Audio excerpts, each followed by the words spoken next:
For years, the question of which aircraft would become Canada's next frontline fighter jet seemed all but settled.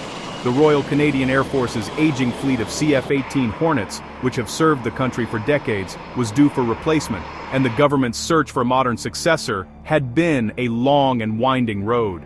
The American-made F-35 Lightning II, a cutting-edge stealth fighter, was widely expected to take over the skies. Its advanced technology, global reputation, and interoperability with Canada's allies made it the front-runner in the multi-billion-dollar procurement process. For many, the F-35 represented not just a leap in capability, but a symbol of Canada's commitment to NATO and North American defense. But, in a dramatic twist, Sweden's Saab Gripen has re-emerged as a formidable challenger. The Gripen, known for its agility, lower operating costs, and adaptability, has thrown the entire process into uncertainty. Suddenly, what seemed like a straightforward decision has become a heated debate, with experts, politicians, and military officials weighing the pros and cons of each aircraft. The Canadian government, now under the leadership of Prime Minister Mark Carney, has responded by hitting pause on the F-35 order. Instead, they've launched a comprehensive review, reopening the competition and giving Saab's Gripen a genuine opportunity to win the contract. This move has sparked intense discussion in Ottawa and across the country as the government seeks to balance national security, fiscal responsibility, and industrial benefits. One of the most compelling aspects of Saab's proposal is its promise to build the Gripen jets right here in Canada. This offer has ignited a passionate debate about the future of Canadian aerospace, promising thousands of high-tech jobs and a boost to local industry. At a time when economic sovereignty and job creation are top political priorities, the idea of a domestic assembly line is resonating with many Canadians.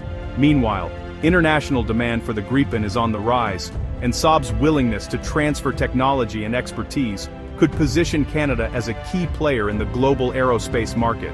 The prospect of a new, state-of-the-art assembly line on Canadian soil has raised the stakes higher than ever before, with potential long-term benefits for the country's economy and defense sector. As Ottawa weighs the advanced stealth and combat capabilities of the F-35 against the economic, operational, and industrial flexibility offered by the Gripen, Canada stands at a crossroads. The decision will shape not only the future of the Royal Canadian Air Force, but also the nation's role in global security and its ability to foster innovation at home. The world is watching as Canada prepares to make a defining choice for its Air Force and its future. The $19 billion F-35 deal was once the centerpiece of Canada's military modernization, but souring US-Canada relations and escalating trade disputes have made reliance on a single American supplier risky. The F-35's ballooning costs and supply chain vulnerabilities have only deepened doubts. Saab's Gripen, with its promise of Canadian production and greater industrial control, is suddenly appealing. While Canada must accept the first 16 F-35s, the fate of the remaining 72 jets is now uncertain. The review is real. Rising costs, diplomatic unease, and a desire for sovereignty have opened the door for a serious Gripen challenge. Canada's dilemma over its next-generation fighter jet is more than just a question of hardware. It's a decision that will shape the country's defense strategy, sovereignty, and international relationships for decades to come. At the heart of the debate are two radically different jets, each representing a distinct vision for Canada's future air power. The American-made F-35 is a stealthy, sensor-fused fifth-generation fighter. It's designed for deep integration with US and NATO forces, offering advanced electronic warfare, data sharing, and situational awareness. While its price tag is high, the F-35 is considered unmatched in high-end warfare, excelling in contested airspace and complex coalition operations. The Swedish Saab Gripen, on the other hand, is a 4.5-generation fighter. It lacks stealth, but makes up for it with agility, ruggedness, and a reputation for reliability.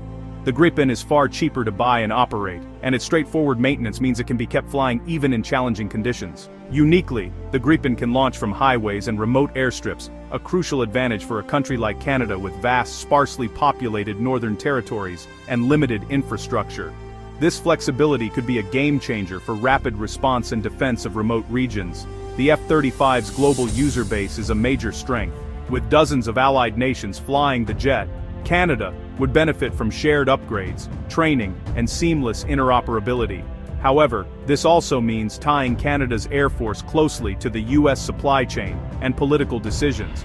The Gripen offers lower costs, more operational independence, and the possibility for Canadian industry to play a bigger role in maintenance and upgrades. But its smaller support network could mean fewer resources in a crisis and less influence in multinational operations. Both jets are NATO compatible, ensuring Canada remains a reliable alliance partner. Yet, choosing the Gripen would signal a step toward greater independence from the US defense industry, while the F-35 would reinforce Canada's commitment to North American and transatlantic security ties. Ultimately, Canada's choice is between cutting-edge alliance integration and operational sovereignty, a decision that will define its Air Force and its place in the world for years to come. Saab's ace is its promise to build Gripens in Canada, creating jobs in a domestic aerospace hub. The plan includes technology transfer and a Canadian supply chain, making Canada a true partner, not just a customer. This contrasts with the F-35 program, where Canadian firms contribute but decisions are made in the US. Provinces like Ontario and Quebec are vying for the factory, but critics warn final assembly jobs may be short-lived. Some analysts argue the Gripen could hurt Canada's aerospace sector by diverting funds from Bombardier and risking F-35 contracts. The industrial benefits are real, but so are the risks of overpromising and underdelivering. Inside the Royal Canadian Air Force, a growing sense of unease is spreading among pilots, engineers, and senior officers. The prospect of operating a mixed fleet of F-35s and Gripens is raising serious questions about the future of Canada's air power. Many within the ranks are voicing concerns that go far beyond simple preference. They worry about the very foundation of operational readiness and effectiveness. Two entirely different jets mean two separate supply chains, two distinct training pipelines for pilots and ground crews, and double the maintenance burden.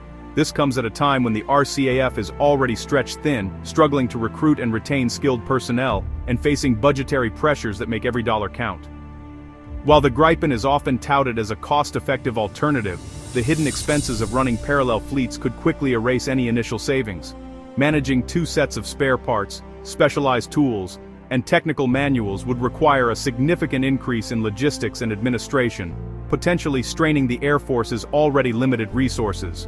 US officials, with decades of experience managing large air forces, have warned that a mixed fleet would be incredibly expensive and inefficient. They point to examples from other countries where similar approaches have led to ballooning costs, delays, and operational headaches. The F-35's massive user base, spanning dozens of allied nations, ensures robust long-term support, shared upgrades, and a steady flow of spare parts.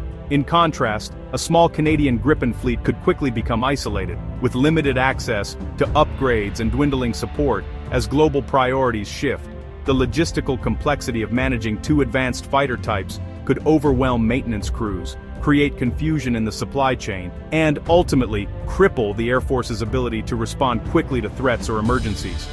The message from within the RCAF is clear: Canada must choose a single fighter jet or risk plunging its Air Force into operational chaos, inefficiency, and long-term vulnerability.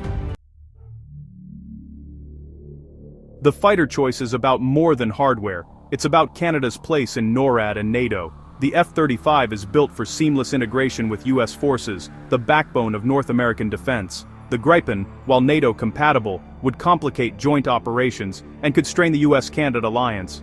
Choosing the Gripen might be seen as a step back from continental defense, with diplomatic consequences. Even the Gripen relies on a US-made engine, so true independence is elusive. The decision signals whether Canada prioritizes alliance integration or industrial autonomy. Canada stands at a crossroads, with its Air Force's future on the line. Sticking with the F-35 means top-tier interoperability and stealth, but at a steep cost and deeper US dependence. Pivoting to the Gripen promises jobs and flexibility, but risks isolation and a smaller support network. A mixed fleet could be the worst of both worlds: expensive, complex, and unsustainable. The coming decision is about more than jets. It's about Canada's priorities and its role in the world. Will Canada choose alliance integration or industrial sovereignty? The answer will define its Air Force and its identity for decades to come.